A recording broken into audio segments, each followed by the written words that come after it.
Hello there everybody, it's Himatsubushi, and welcome back to Higurashi When They Cry. So, first off, shout out. Thank you very much, Daniel. I think your channel name is Daniel Dawson. Thank you very much for sending me the patch files for this. So, again, I haven't opened this since I put in those patch files. I'm pretty sure I followed all the steps correctly, if memory serves. That was actually a very big folder. I didn't expect it to be that big. Kind of took a while. But, what's different is that when I opened up the novel this time, it seems to be in a wider aspect ratio. So, I'm guessing all that looks nice. I mean, even the background looks very, very nice. Like, it looks a lot better. So, I don't know if this actually worked or not, but let's go ahead and see and check it out. Okay, continue. And load. I'm pretty sure I installed everything correctly. Yes, continue. I mean, I hope... Oh, wow, okay. First off, background looks a lot nicer. I like it. Waking up in a cheap hotel in the city was by no means pleasant. I remembered even during the long camping trips we had during grade school. I wanted to get home quickly, counting out the days left on my fingers. Waking up this morning, I was somehow reminded of that. Was it a need to be with my wife when she gave birth? A particular type of homesickness? Oh, and when you guys kind of corrected me on the pronunciation of her name, his wife's name's pronounced Yukie, not Yuki. I did not know that. Thank you very much for clarifying that. That would be very confusing trying to say Yuki. But thank you very much for clarifying that it's actually pronounced Yukie. So, thank you. As a productive member of society, as a public servant bound to fulfill his duties, it was pathetic indeed. Those negative emotions I faded as I downed my breakfast, which was surprisingly not half bad. The meeting with the informant that Oishi had provided would be tonight. Until then, I couldn't just be lazing around. The Onikafuchi Defense Alliance was protesting the dam's construction in various ways. Included in this was a strategy for improving public relations, which could be categorized into two major forms, combative and peaceful. In regards to the former, as an attempt to keep law enforcement in check, they appealed to the public's sympathy by highlighting the oppressive and inhumane tactics of the police and the brutality of the riot squads. The latter, peaceful route, stressed out precious the natural surroundings of Hinamizawa was, seeking people who would oppose the dam on environmental grounds. As a part of that, the village of Hinamizawa had invited celebrated zoologists and botanists as well as environmental groups to advertise the nature surrounding the two. According to the news, in recent years there had been a group calling itself Hinamizawa Nature Watching, setting up free sightseeing tours. I would have liked to have taken advantage of the opportunity, but when I called the village administrative offices, they responded that it was too late to put in an application for the tour, and they were still undecided as to when they'd be doing another one. I see. So there's no applications for next time. Ah, oh, god damn it. I guess it doesn't work. Hold on. Menu. Configuration, maybe? Great. Well, at least the backgrounds and the art looks nice. Did I do something wrong? Huh. I have to look back on what I did. I could have sworn I put them in. I followed all the steps for the patch file. I mean, like I said, I followed the steps. So, what the hell did I miss?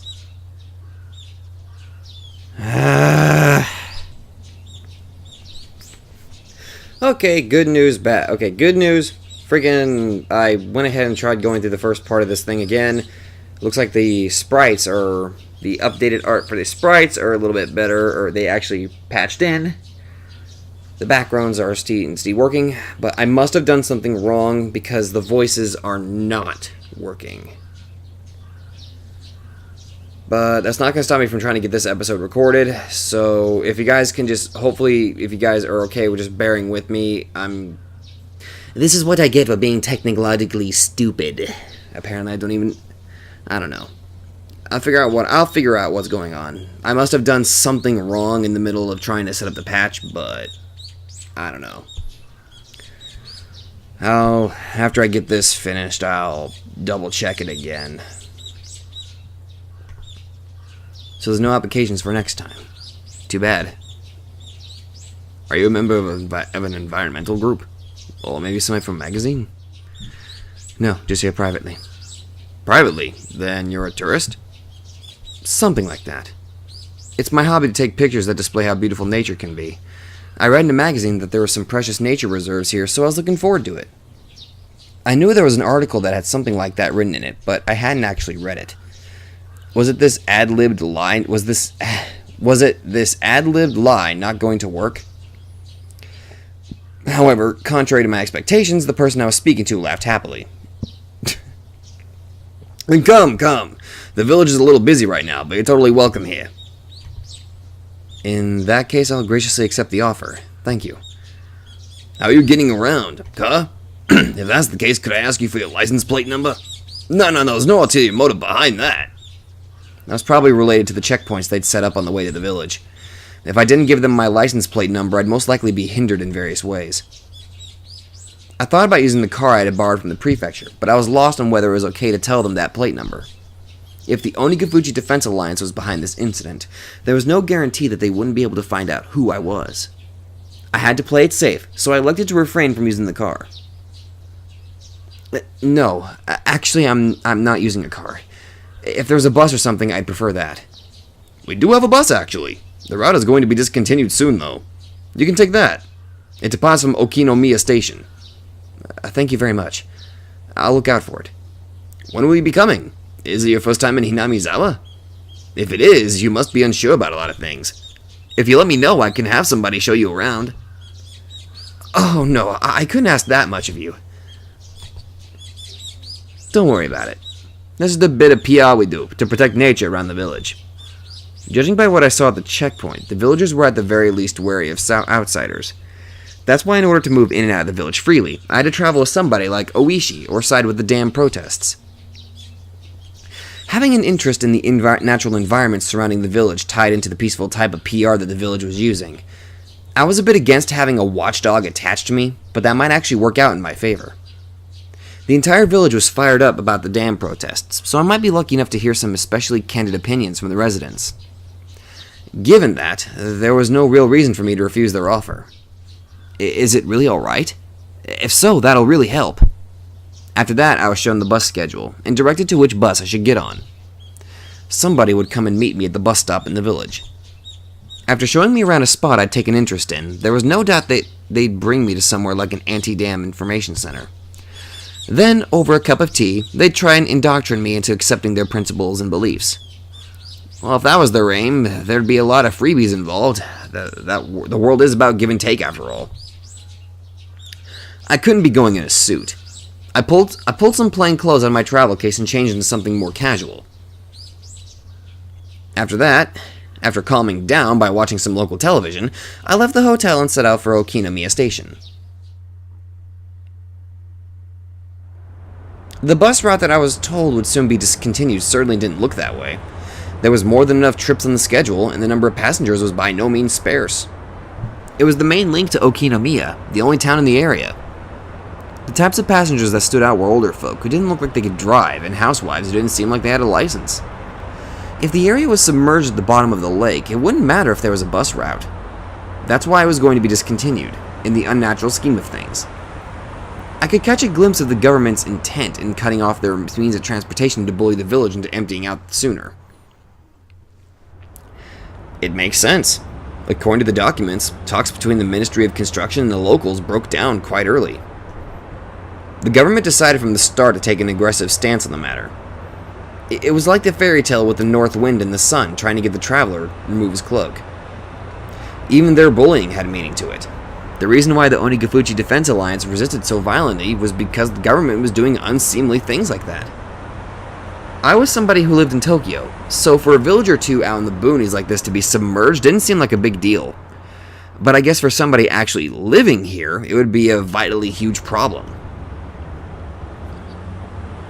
This route will be discontinued on the XX of XX. Thank you for your patronage up to this point. We look forward to I almost said discontinued. We look forward to your continued patronage on our other lines. XX Transportation. Gazing lazily at the notice of discontinued service posted inside the bus, I counted down the number of stops until the designated one. Along the way, we passed through a checkpoint without stopping. They knew what time the bus was coming, so they had opened up the barricade ahead of time.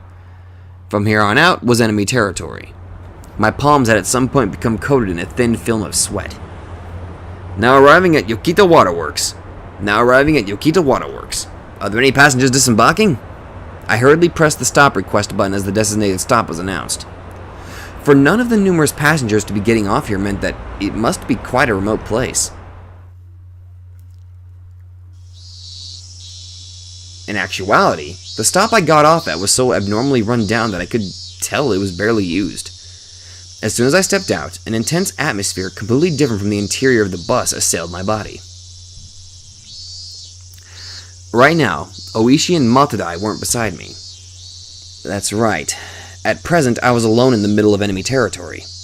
My adversaries probably thought I was an ordinary tourist, but that was nothing more than a ruse.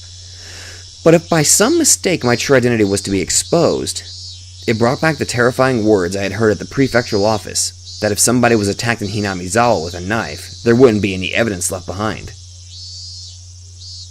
I didn't seem suspicious, did I? My clothing was currently casual. It was exactly the type of clothing that a city slicker that viewed the countryside as a wholesome getaway could wear. A camera and knapsack. Inside were various things needed for hiking. It was still only June, or maybe it was unusual, but the sun was shining down like it was already the middle of summer. The fact that I didn't bring a hat must seem odd. No, it wasn't something to be that concerned about.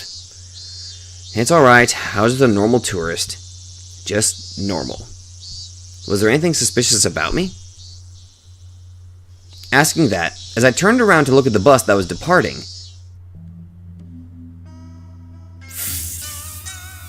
Fuck! Jesus Christ! That's disturbing on many levels. All the passengers by the window were staring down at me, silently. They were staring right at me, as if they had seen right through my proud little outfit. Just staring, looking down on me. Countless stares rained down like needles on me from the windows open to air out the bus. All that rained down were stares. None of them were saying a word. But all the more, their silent stares told me more than a million words could. Hurry up and go back to Tokyo, you outsider. No, I'm... There was no reason for me to speak. My quiet voice was drowned out by the sound of the engine. The bus, as if to torment me, set out slowly, and after doing some more than enough to intimidate me, sped off. A thin film of sweat began to rise from my entire body. According to the documents, it was a village that seemed wary of outsiders. Its population was small as well. If they saw an unfamiliar face, they would be quick to identify that face as an outsider. On top of that, nobody else had gotten off at this stop. It was a bus stop that they normally just passed on by. Somebody actually getting off there? There was no doubt that had drawn some attention. But this wasn't a slip-up. They were the ones who directed me to get off at this stop. There was nothing to worry about. I knew that I was just nervous, since this was my first undercover assignment. My more seasoned colleagues referred to us as the new generation that didn't know how to lose their cool. But that wasn't true at all. Whew. In order to calm my breathing down, I exhaled the unpleasant air residing in the pit of my stomach. I couldn't help but pray that my apprehensions would disappear like the white clouds of exhaust expelled from the bus. There was a small shed there to serve as shelter if it rained, and it was there I decided to wait. Okay. I hate yawning, I really do. Inside the shed, one wall was plastered with posters advertising the dam opposition efforts. It was like the heartfelt screams of the villagers were recorded on that wall. Inside that shelter, I felt an inexplicable pressure. It wasn't like I had any real relation to the dam project, but it still made me feel hesitant about being inside there. That was just how filled with the force of denial that space was.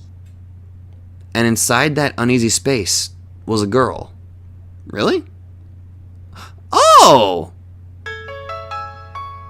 Hey there, Rika! Good lord, you look so weird. This art, I'm not used to this art style. You look so different. Your head looks a little too big for your body. I need to stop critiquing this. Inside that shed, covered in words written in broad brush strokes berating the police regarding the dam and calling for action, there was a girl sitting there with a drowsy gaze, as if half asleep. The two images clashed so much that I could only stand there dumbfounded for a moment, trapped in such a surreal environment. If I stepped inside, who knew what kind of oafish noises I would accidentally make? I couldn't be disturbing this girl's slumber like that. Having thought this, I gave up on entering the shed. He was just a sleeping kid, so why was I so worked up about it? Finally, I realized.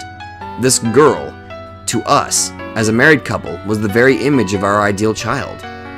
Even after numerous examinations at the hospital, we didn't know for sure what our child's gender was.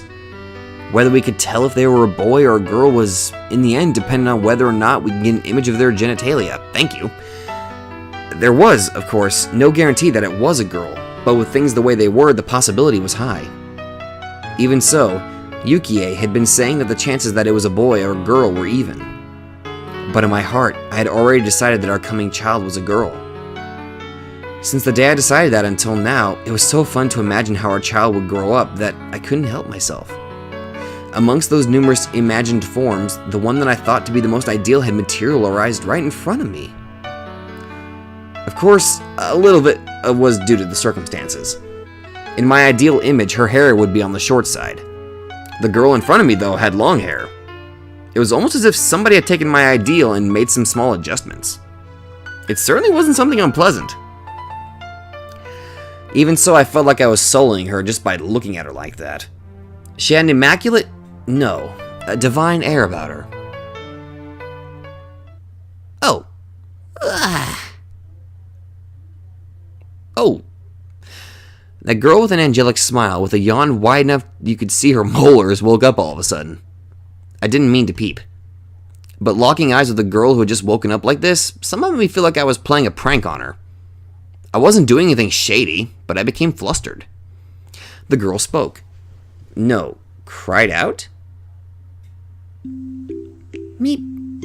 Good lord, this is so weird seeing Rika like this. Good god. Meep? Like that character on the show with the puppets? With the orange hair? I thought it was just one of those greetings kids do. So in order to prove I wasn't a suspicious person, I responded in kind. Meep. Meep? Meep? The girl stared at me dubiously with a doll-like expression. Cute, but cold and hard to read. Well, I wouldn't be surprised. There was, after all, an unfamiliar man right in front of her when she woke up, who responded with meep when she said the same. Suspicious. She definitely thought I was suspicious. Meep. Meep? And then utter silence. We were both at a loss for words. No, the only one lost was me. That girl in front of me, as if inquiring about my motives, stared at me intently. In this silence, I felt like I was the one who had to say something first. Damn it! This girl was way better at interrogating somebody than Oishi. She doesn't even have to really say anything. She'll make you spill out your darkest secrets by looking at you. I'm not... That is the worst thing you could suddenly say, dude. I'm not anybody suspicious. I had to go Krillin for a second. Nipa. Nipa? Nipa. What I could only have described as a cold expression suddenly blossomed into a smile, one that soon infected me. Well, it is an adorable smile. You might be familiar with the term angelic smile. To me, it was like that phrase was created just to describe the smile she gave me. The girl smiling while saying Nipa probably wanted me to return the favor in kind. That's right. This is a kid's form of communication. How old are you? I think you guys mentioned that. I think she's like, what, 10 or 11, maybe? Having the other person emulate what you just did was a rudimentary form of mutual understanding. Nipa. Nipa. It was a beautiful afternoon in the early summer. What was I doing? Good God! Well, whatever. This is interesting in its own way. If making somebody happy with just a smile was the work of angels, then this girl was definitely one of them. I couldn't help but pray that my own child, who was soon to be born, would grow up to be like this girl. That strangely gentle moment was finally brought to the end by the arrival of a car. An older person waved at me from the driver's seat, a dry smile plastered on their face. Hey there, good afternoon. Sorry for being late. You're the tourist who phoned yesterday, right?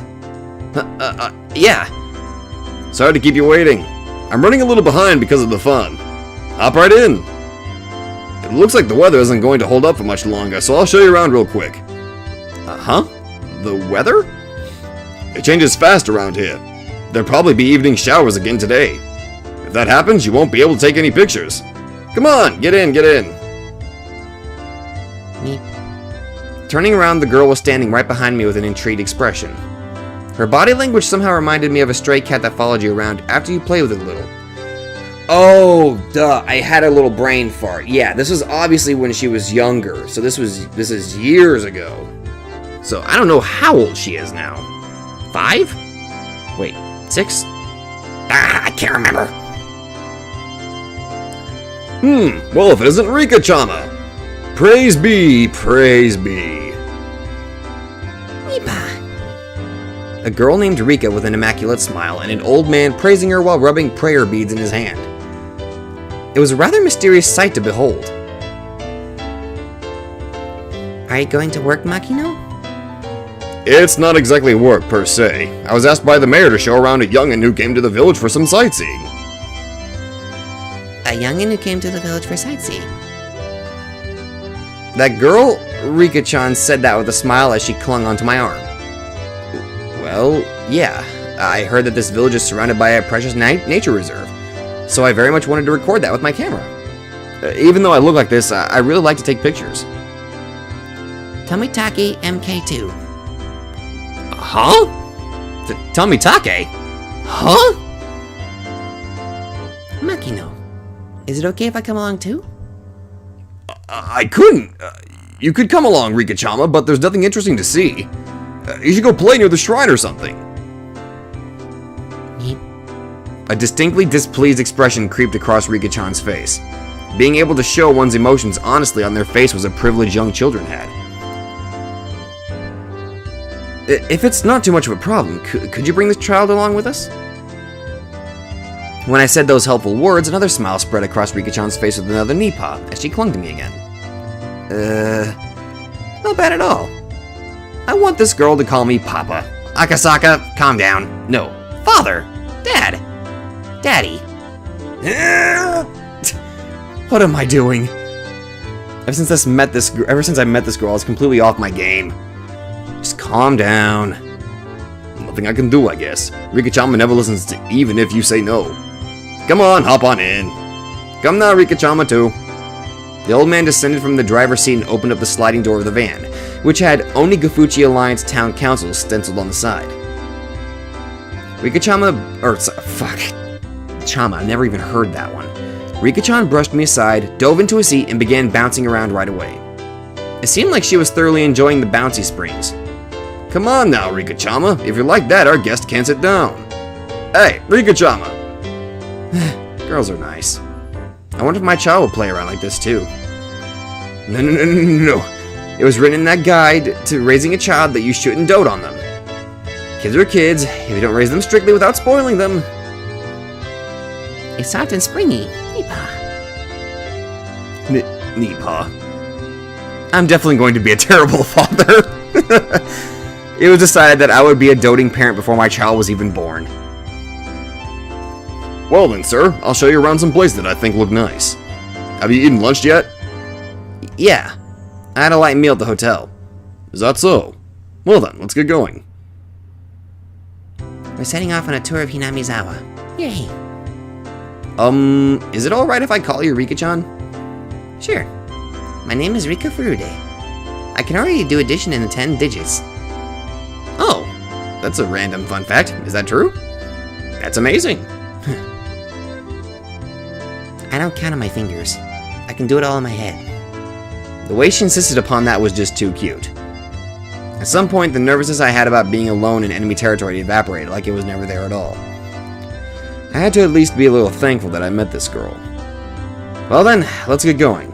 It's time for Hinamizawa nature watching. The old man stepped on the gas with a great deal of gusto. I do admit I do like these backgrounds a lot better than the other ones. I think the other ones kind of just reminded me of watercolor paint. Nothing wrong with watercolor paint, don't get me wrong. It was just kind of really messing with my eyes at times, I admit. I'll take a drink of water real quick. I forgot how thirsty I get whenever I'm doing Higurashi for some reason.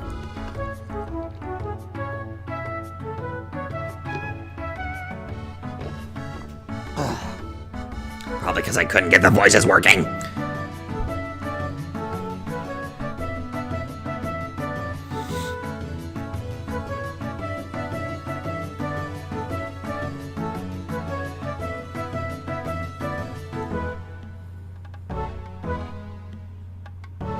Oh.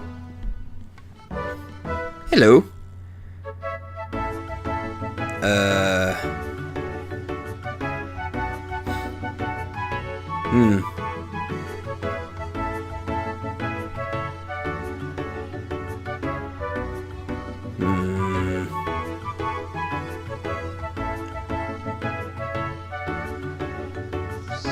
No dialogue!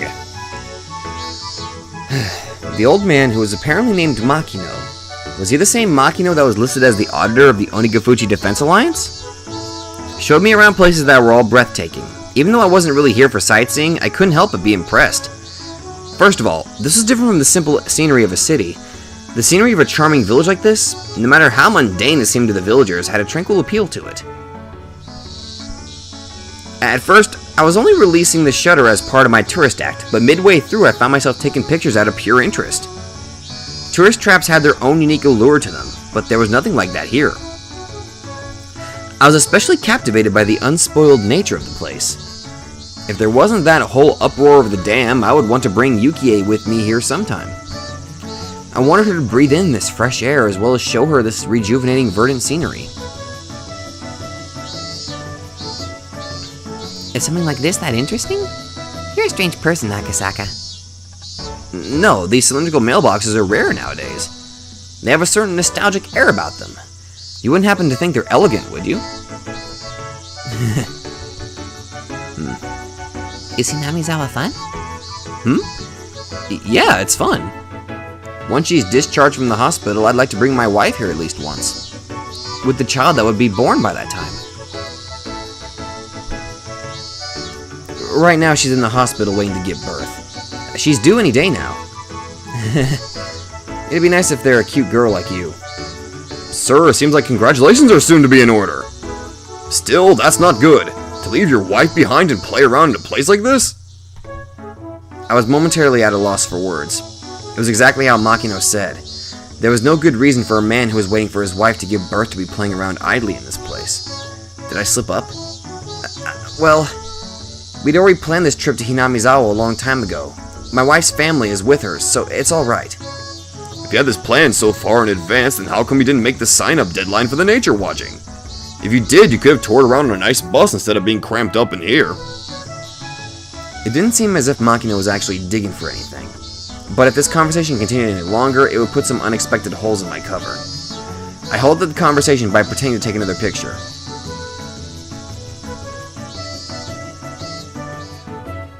Well, you could have easily come up with the excuse that you're taking pictures to raise money for hospital bills and stuff like that. That would have been a good cover-up story.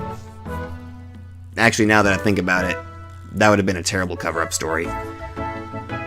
Well then, for our last stop, I'll take you to the place with our best view. It was slightly before evening. The sun was still burning brightly, but a cool breeze had begun to mix itself into the air. Also, sorry about my... I probably should mention this. I'm still kind of, still kind of recovering from yesterday's Danganronpa episode. So I'm sorry if I'm not sounding all that enthusiastic, but I know I needed to try to get this out. But yeah, sorry if my voice doesn't sound all the best right now. it seemed my exploration of Hinamizawa with Rika-chan was just about done.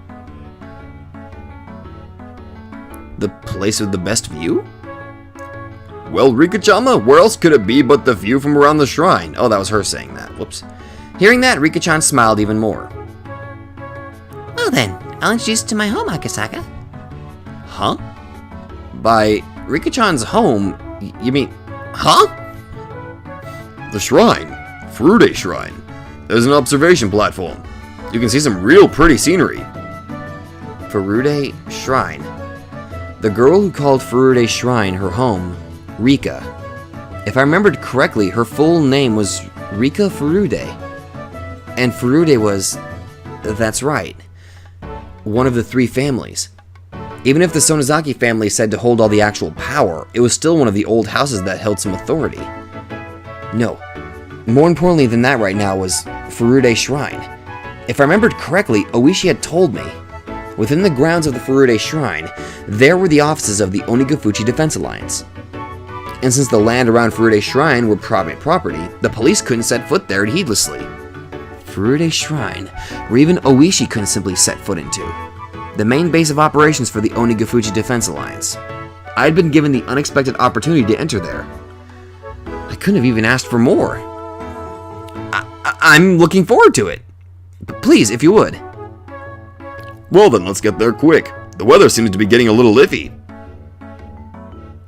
The sky had suddenly become overcast. It wouldn't be odd if it started raining soon. The cicadas, as if trying to finish their daily allotment of chirps before the evening, cried out even more fervently.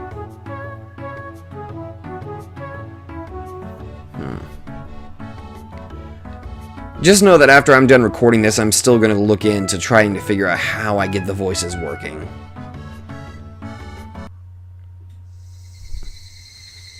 The van stopped in the shrine's parking lot. Also parked there were numerous other vans with loudspeakers mounted on top of them to act as makeshift propaganda vehicles. On the side of each vehicle was scrawled, "The dam project must be demolished. Defend our homeland to the last. No Oyashiru-sama's anger." Or a slogan of a similar kind. That gave the feeling that even without using the loudspeakers, there was enough to overwhelm any onlookers. Vertical banners were erected in various places. The contents of those banners were similar. They were all objections against the dam, or crude insults towards the government. They were horizontal banners, placards, and so on and so forth. They proclaimed that, without a doubt, this was the headquarters of the Onigafuchi Defense Alliance. For Rika-chan, however, this hectic place was also her home. Oh, good lord, I'm not used to such close-ups. We've arrived. I'm home. Rika-chan crawled over my lap and exited the vehicle first. Makino had noticed that I was looking at protest banners. The shrine also has the offices of the anti-dam movement. For you, this probably brings back memories of the anti-security treaty conflicts back in the day. Student movements against government policies, movements that bordered on terrorist activity, were at one time commonplace, if only in order to garner global attention. Students holding out in lecture halls, brawling with the riot squad that charged in. It was an age where wasting one's youth like that was widely considered a road to glory. It was slightly before my time. I'm not really an activist or anything. I studied without incident and graduated without incident. I don't really agree with the violence or occupations they use to protest the government's policies. Oh? You have quite the nice opinion there. If you have an opinion on a policy, vote for the candidate who shares your view, or enter the political world yourself and assert your beliefs in a lawful manner. That is the foundation of democracy. I don't think that's something you should challenge with violence. For a youngin', you have some fine beliefs. I saw that feeling of respect reflected in Makino's gaze. At that moment, something tugged at my sleeve. I have no idea what Akasaka is saying. Rika-chan, feeling that she was the only one who didn't understand the conversation, had a look of displeasure on her face. That expression was so charming, I had to keep myself from grinning like an idiot. It's often said that a father wants to spoil his daughter. Rotten. I think I can understand that feeling very well. Sorry. It was a little bit hard for Rika-chan to understand, wasn't it? Japan is a peaceful country, so you have to argue your point in a peaceful manner. You shouldn't resort to violence, in other words. No matter how much I explained, a girl who was just boasting about being able to carry digits over when adding things probably wouldn't understand. It probably wasn't something to talk about in front of Rika-chan anyway. So then, Akasaka, how do you think we should keep our village from being flooded by the dam? Even if I regretted my careless words, it was too late now. Here I was, at the main headquarters of an organization, telling them their way of doing things was illegal. Preaching that violence was not the answer. A complicated feeling had mixed itself in with the respect in Makino's gaze. It was then I finally realized. It wasn't that simple. There wasn't a soul who would argue about what I was saying wasn't correct. Using violence to get one's way was something that everybody knew you shouldn't be proud of. However, right now, Hinamizawa was in a predicament that couldn't be overcome with peaceful means alone. The legality of the Hinamizawa Dam project, through the efforts of the various propaganda campaigns enacted by the Onigafuji Defense Alliance, was being called into question. If they further strengthened their campaign, they might be able to suspend or change the construction plans. But that was at the most just a possibility. If the government proceeded with the construction as planned, it wouldn't be long before this place was at the bottom of a lake. If it wasn't for the unrestrained resistance of the residents of Hinamizawa, this place might already have been underwater.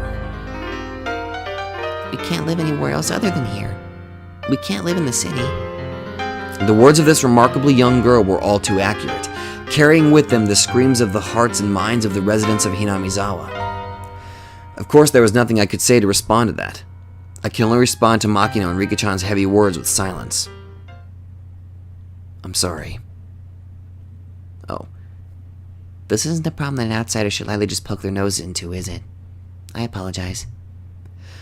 Makino, unsure of how to reply for a while, could only laugh pointlessly. It's nothing that concerns guests that make their home somewhere else. If you enjoyed it, please tell all your friends that Hinamizawa was a wonderful place. Please. If word spreads dozens, maybe even hundreds of people, then that ridiculous plan to submerge this place at the foot of a dam will eventually fall apart. He followed that with a smile that said, please don't think too much of it. Makino letting me not worry that much really was a stroke of good fortune. Becoming infatuated with the idea of making friends with a little girl had made me completely forget my apprehension at being in enemy territory. Being reminded of this right before I was going to step foot into their headquarters might have been a good thing. If we'd had this exchange in the middle of their office, if there was a short-tempered youth in there, they might have come at me. Thinking of how extreme they were, in the worst case, my life could have been in danger. It seemed that I looked quite despondent at that moment. Makino, thinking he had said something wrong, became flustered, trying to think of a way to improve my mood. I was a bit just careless just now. I'm very sorry. No. Don't worry that much about it. Oh, sorry. The sights you showed me around the village were all beautiful, wonderful places. I really do want to come here one more time. If this beautiful village is going to be submerged at the bottom of the lake, I can understand why you would fight so desperately. I had somehow managed to use my despondent look to change the topic in my favor. After a bit, Makino had returned to his usual high spirits. It seemed he believed I completely sympathized with his point of view. No, let's leave the talk at that for now. There's a place around here with a really great view. Let's go, Akasaka. Rika-chan, seemingly happy to be free from all the boring and gloomy adult talk, bounded up the stone steps. There was no real need to run, but in order to catch up with her, I also darted up the steps.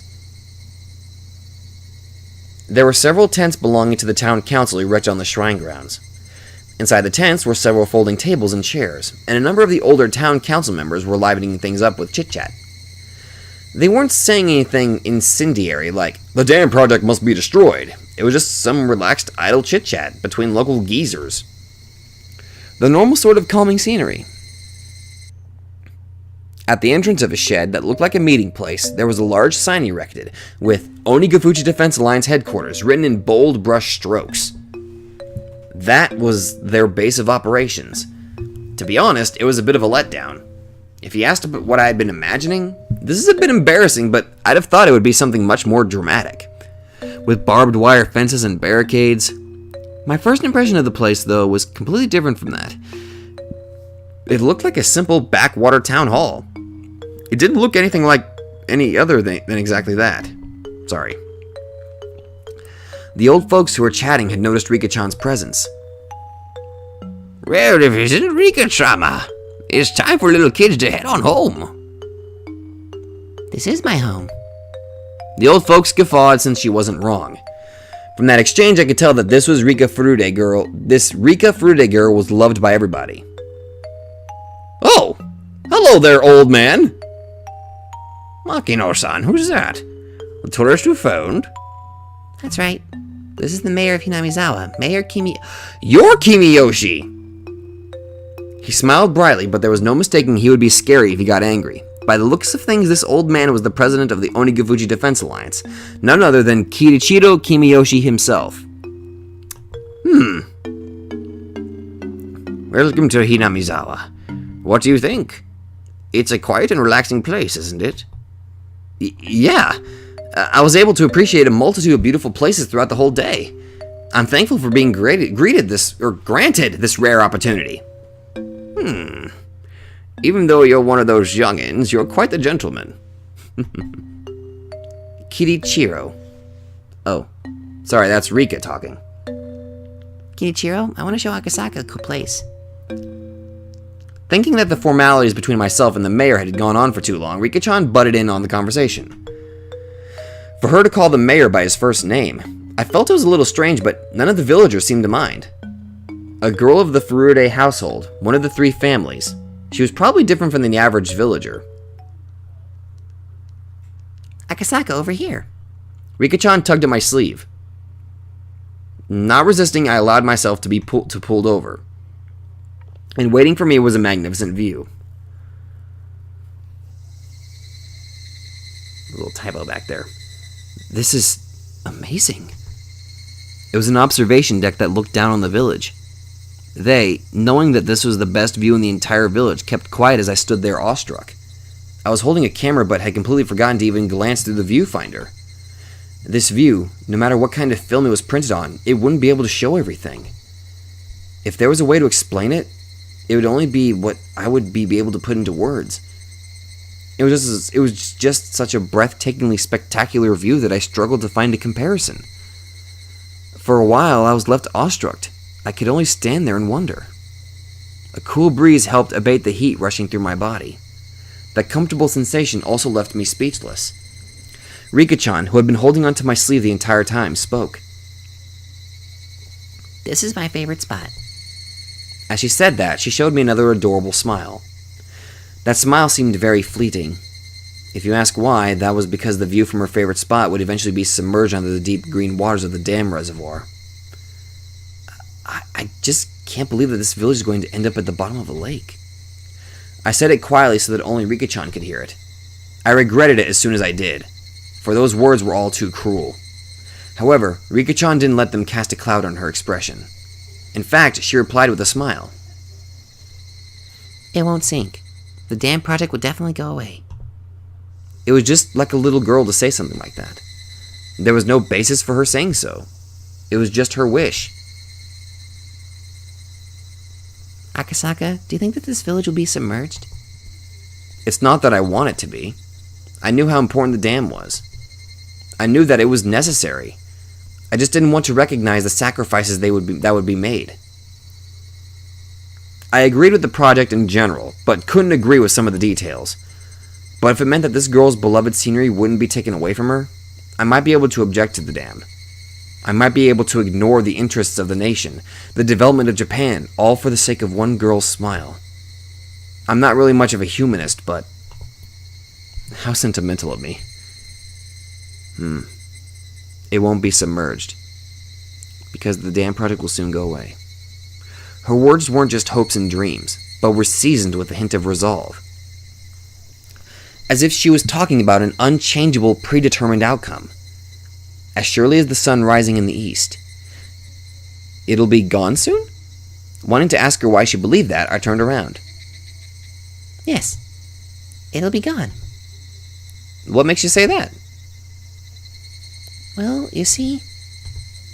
She seemed to want to answer, but as though unable to find the right words, she swallowed back what she was about to say. Regardless of what Akasaka does, the dam project will end this year. It's already been decided. That was a lie. If something like that had already been decided, then the Onigafuji Defense Alliance would have no reason to continue existing. From my point of view, it was like they were doing nothing more than throwing themselves into an endless battle. If they knew the dam project was cancelled, they would feel much more relaxed around here. This village, though, could hardly be called relaxed. For evidence of that, I just had to remember how charged the atmosphere was at the checkpoint or at the bus stop. The villagers, with their misplaced resolve, were still fighting. And this girl, even knowing the villagers' grim resolve, had already declared their victory. The villagers, throwing themselves into this endless war, and this optimistic girl who said they had already won. That contrast was somehow strange.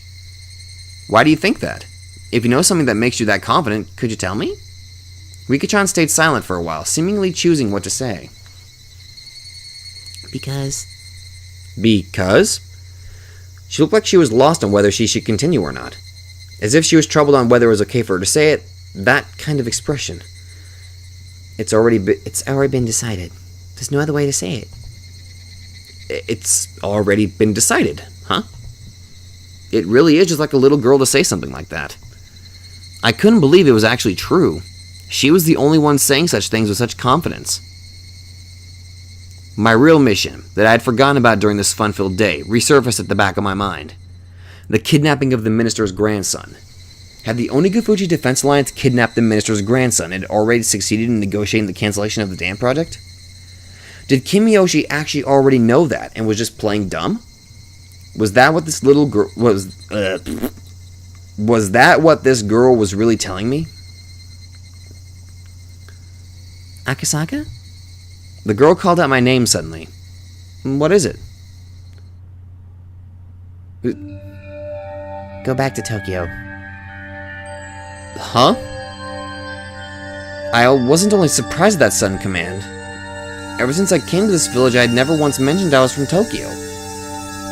Well, based on my accent, she might have been able to guess where I was from. What was I getting so worked up over? It was probably the sudden and complete change in her demeanor. You should definitely go back to Tokyo right away. If not, you will woefully regret it. The girl had been holding my sleeve the entire time. She'd been tugging at my sleeve since hurriedly dragging me over to show me this wonderful view. But this was the adorable Rika-chan who I'd spent the entire day with. There was no way she could have been replaced with a doppelganger when I wasn't looking. She'd been holding on to my sleeve this entire time. But somehow this girl was someone other than Rika-chan. She looked like Rika-chan, but she wasn't. She was some girl I had never met before. That girl had told me in a different voice that I would eventually regret coming to this village from the bottom of my heart. That would be an incredibly pathetic thing to see. Oh, that was her saying that. That would be an incredibly pathetic thing to see, so I thought I'd warn you right now. Why would I come to regret it?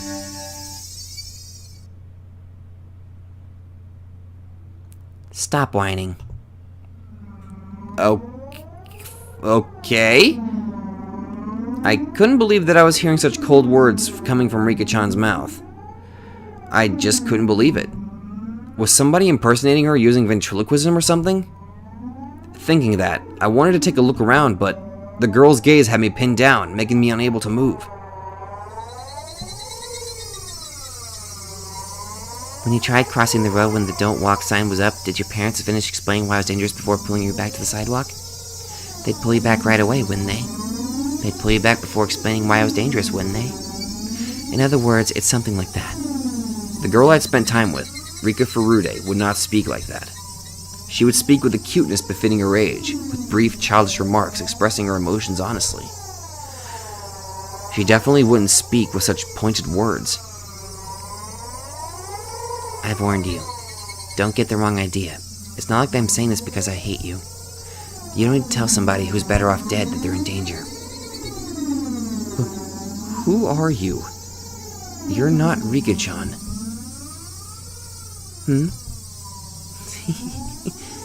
As soon as I accused her of not being Rika-chan, she let out a strange, quiet giggle. It was a laugh not befitting a child of her age. It was like she was possessed by something. Her change was just that total incomplete. Was Rika-chan being attacked by some terrifying phenomenon? That occult idea came to my mind without any sort of hesitation. Rika-chan is acting strange. Somebody, help. Thinking that I'd yelled that, I turned to where the mayor was.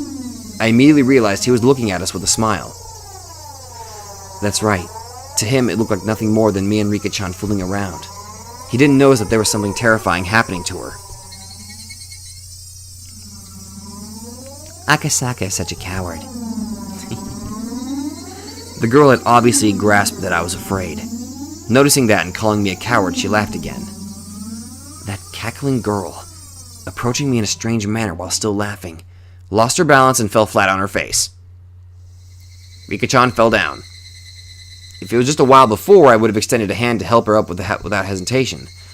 But now, extending a hand to this ominous girl who looked like Rika-chan but wasn't, required a bit more courage than I had at the moment. Meep. The girl cried out thus. She then squirmed upright and dusted herself off. Afterwards, she looked around restlessly as a blank expression crept across her face. You've got to be kidding me. Was she making fun of me? That way of acting. It was as though, after being possessed by something, she had lost her memories of what had happened. You're joking, right?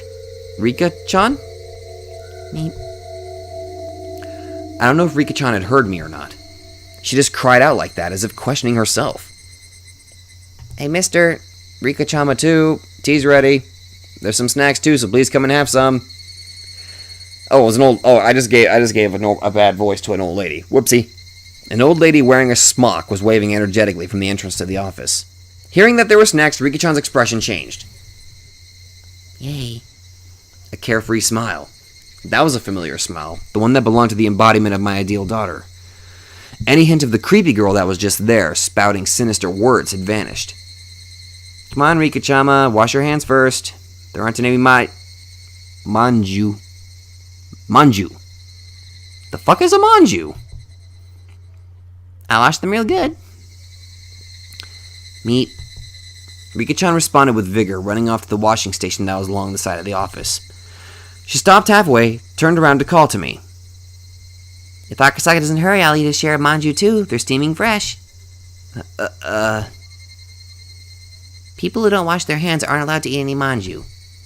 No matter how you looked at it, that was Rika-chan. Those words and the way she said them, no matter how you heard them, they were definitely Rika-chan's.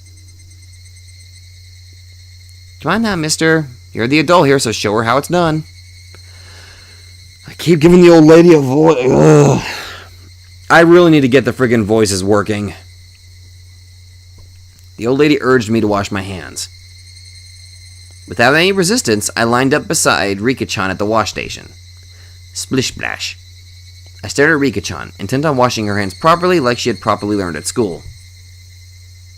Me? Did I do something wrong? Huh? By wrong, you mean... How I'm washing my hands. I only got 4 gold stickers for it. I'm probably bad at washing my hands. You're not doing anything wrong. If you're washing them that carefully, that's more than enough. But it's not, Akasaka. If you don't use a brush and clean out the dirt underneath your fingernails, you won't get a gold sticker. Rika-chan, you're very diligent. That's something to be proud of. Nipa. I was praised by Akasaka. No matter how you looked at it, it was Rika-chan. There was no trace of that girl from before. Exactly what was that sinister girl? Rika-chan, what was the meaning of what just happened now? Just now, you told me to go back to Tokyo, didn't you? Did I say that? I was at a loss for words. She didn't remember what that girl just now had said. Like I would ever believe something as occult as that could happen. Like I would ever believe that Rika-chan could be possessed by that strange girl and say those creepy things. Rika-chan, you definitely said that. Me. Her expression told me that, despite my saying so, she had no idea.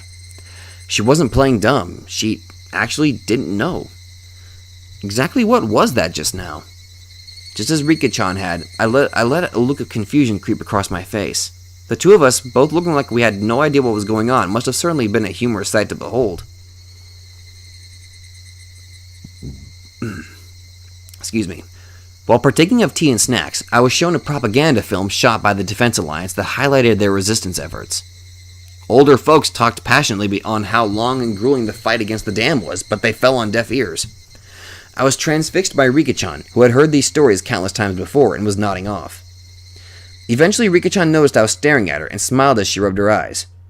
That smile was Rika-chan's after all. There was no hint of that sinister shadow. After that, my unreasonable fear of Rika-chan lessened with the passing of time, but I could by no means forget what had happened.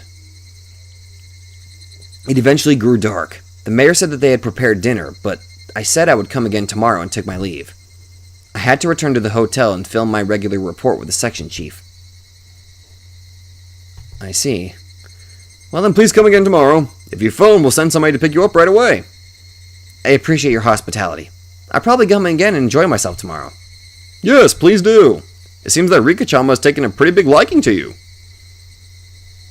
Akasaka, are you coming again tomorrow? I finish after 5th period, so if you could come around at 3 o'clock, that would make me happy.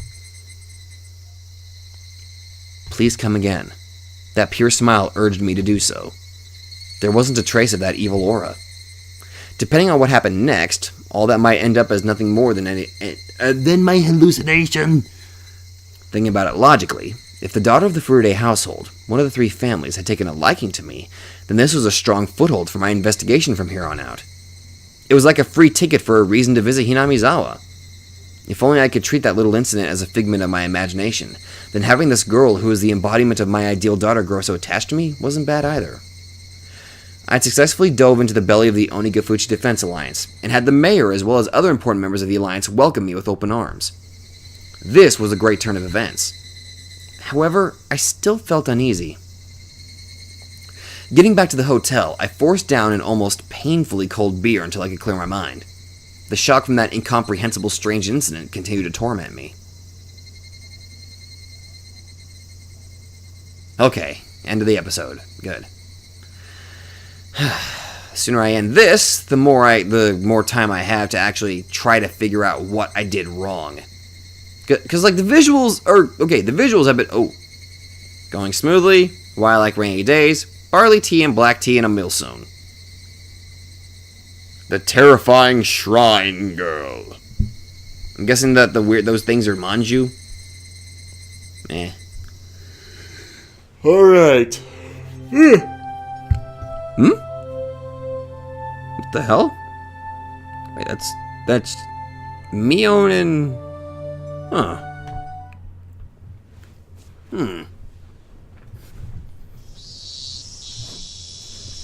The sound of the car grew closer, followed by the sound of it braking as the engine cut out.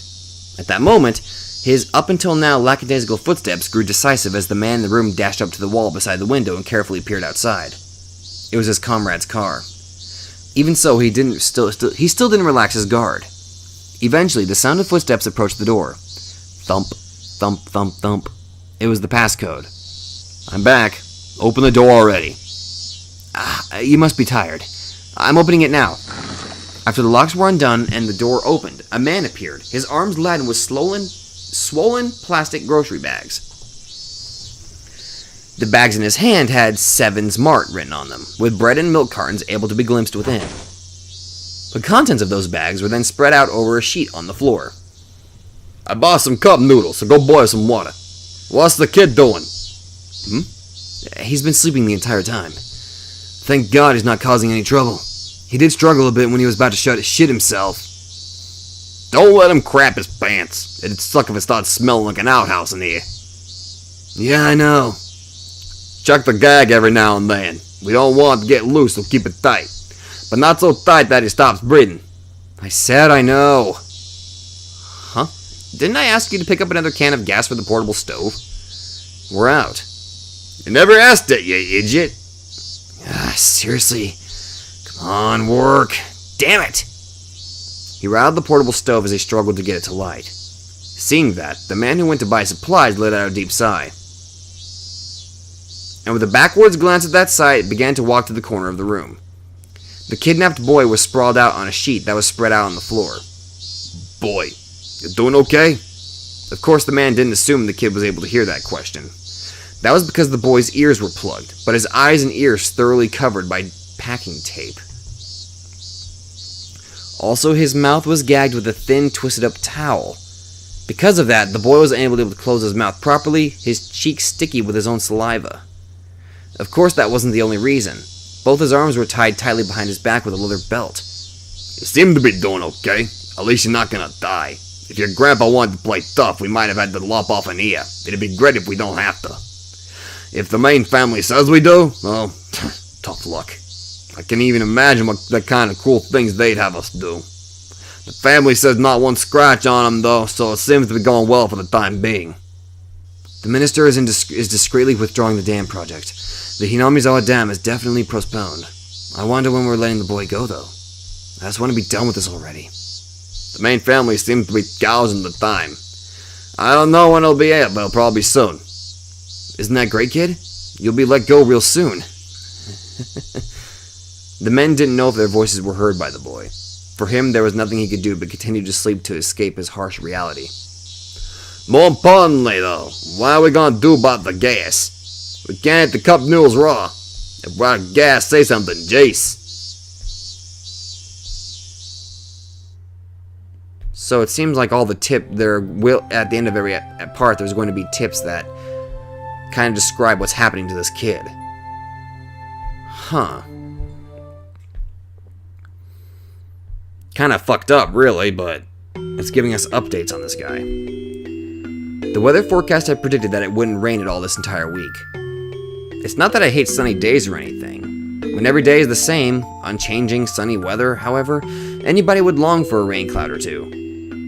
If it's simply clear skies for a week, a month, a year, anybody would long for a rain cloud or two. The weather specialist said that they had carefully scrutinized a large quantity of past data, so it wouldn't be so likely for the forecast to be wrong. I knew as much. But even then, there was occasionally a day where I was hoping that it would be wrong, as I stared up into the clear blue sky. Was I being mischievous in hoping so? I waited and waited, almost suffocated by the boring blue sky undisturbed by a single cloud. If you could die from that suffocating feeling, then the population of Earth probably wouldn't have increased to this point. In other words, the only person who was being suffocated by this was me. And so, I welcomed the summer evenings where not even the weather forecast could predict a sudden shower. If I were to explain it like this, would you understand a bit more about how I feel? Let's say that tonight's dinner was going to be curry rice. But when you're called down to the dinner table, what was waiting for you was instead an eggplant and bell pepper stir fry. This is just on your mother's whim, by the way. I would be delighted by such whimsy. I don't really like eggplants or bell peppers, but still, I would be delighted. The fact that the pre-established routine of curry rice had been broken would be amusing.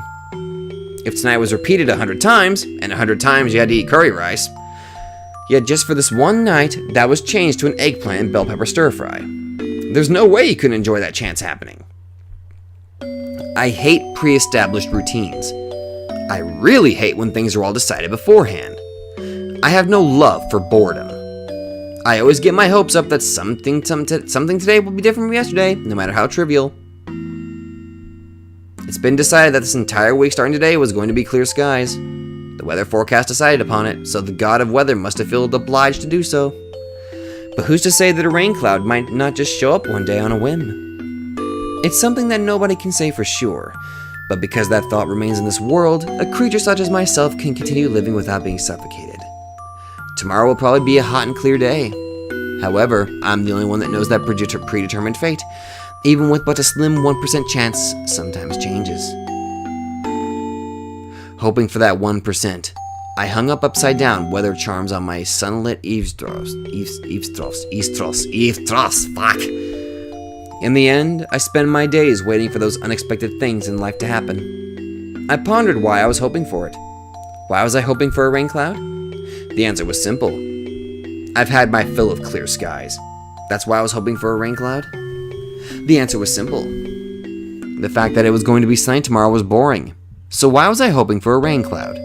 In the end, it doesn't really matter whether it rains or shines tomorrow. Basically, it was just that the rain would water my heart, which was withered from boredom. That's why rather than a TV drama where the plot's already been decided, I prefer to look up at the sky.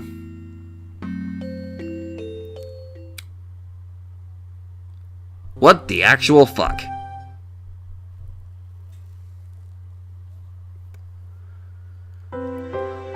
Your blood pressure has improved. For you to recover this quickly at your age, I'm rather impressed. Good lord, Iri, you look frickin' different with this art style. At this rate, you'll still be kicking after a couple hundred more years, Oryu-san. The young doctor in his medical coat said that as he undid the blood pressure cuff from the arm of the old woman tucked away in their futon. Oh! Hello there! To be honest, I couldn't tell that you're a woman. You're a very good physician, Dr. Edie. If a persistent old fart like me doesn't hurry up and die, I'll just be in the way of you young folk. The old lady Oryu laughed faintly with a broad smile on her face. Then, turning towards the sliding door, she called out in a strong voice. Is Shimiko-san or Taiko-san there? Bring some tea for Dr. Edie. The sound of rushed footsteps from the hallway drew closer until finally the door slid smoothly open. What it revealed was a young girl. It looked like the old lady's granddaughter. Shimiko-san already left for the day. Oh my god! Are you Mion? Holy shit! Do you need something? Oh, that's Mion! That is Mion. Alright. Mion, make some barley tea for Dr. Edie. Okay, got it. Did you want some tea too, Granny? Or would black tea be better? Want lots of milk and sugar? I'll measure it out myself so you don't have to put any in. Just bring the sugar jar and some milk when you bring the tea. KK. The girl named Mion, after giving a rather uninterested response to her taskmaster of a grandmother, returned to the hallway. Pour the doctor's tea in the cups for the guests. And make sure you bring a coaster too. Also make sure to dry the outside of the glass, okay? Yeah. You're such a fussy pants. A tired voice waved at a reply from down the hallway. The apathetic tone of voice was far from unusual. The old lady let a wry smile slip across her face as she chided the girl.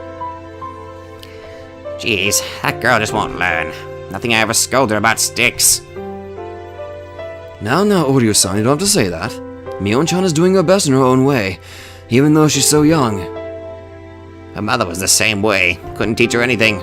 The apple doesn't fall far from the tree. So her mother's mother must be exactly the same, no? The old lady burst out laughing. Her expression showed she hadn't taken the comment the wrong way. Dr. Edie, I'm sorry, but could you open the doors for me? It seems there's a nice cool breeze outside. The cool chirping of the Higurashi had at some point started leaking through the gap in the doorway. Eri stood up and opened the door a bit. A refreshing breeze pushed out the stale air that had been built up in the room. It's gotten fairly hot during the day, but the evenings are still rather cool, aren't they? It was almost downright chilly last night. Yeah, those types of mornings and evenings are another one of Hinamizawa's fine points.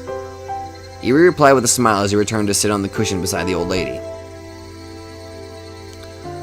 And then the two of them, for a little while, soaked in the voices of the Higurashi.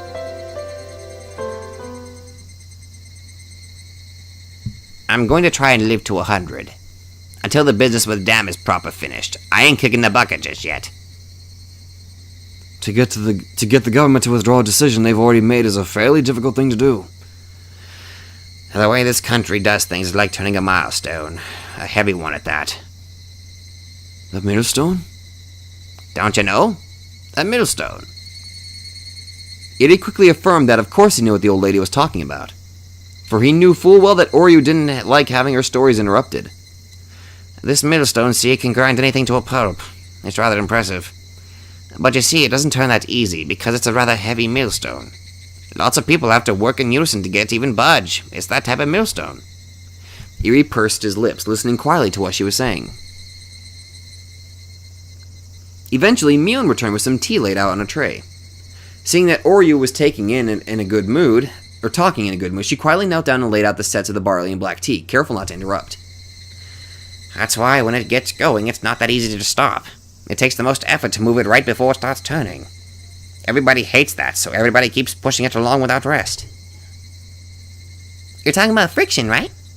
I get what you're saying. So in other words, if there's some sort of mistake and the millstone suddenly stops turning, to get it turning again takes a great deal of power, more or less. Certainly. To get a product that's been suspended going again takes quite a lot of work. I had a little mild stroke there when I was trying to talk. It's a millstone that isn't easily stopped. But once it's stopped, it'll never turn again. It's that kind of millstone. It would be nice if there was some way to get that millstone to stop, wouldn't it? When Eri responded with that, Mion and the old lady suddenly sunk into silence. Eerie, instinctively thinking he had said something rude, searched in a small panic for the words to correct himself. But that silence wasn't the result of rude words. For what crept across the Mion and the old lady's faces were contemptuous smiles.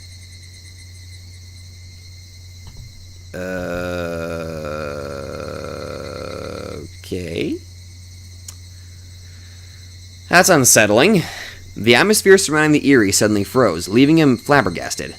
Thinking that the scornful smiles creeping across both their faces was the result of some mistake of his, he could only grow afraid.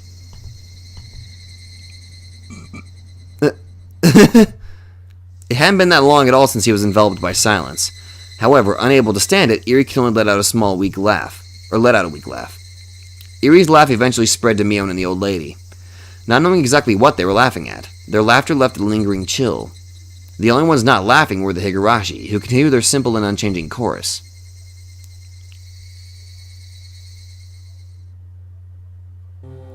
Well, that was mildly disturbing. Huh.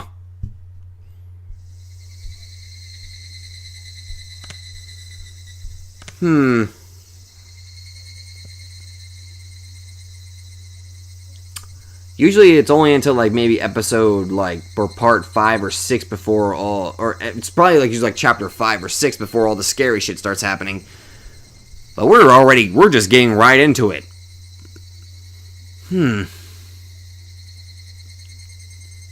So now we finally know what Oryu looks like. The art style difference is definitely jarring, I'll admit. Like I said, I went through the first chapter again. I was not expecting such a drastic change with Oishi. I wasn't expecting Oishi to have such a... I wasn't expecting that.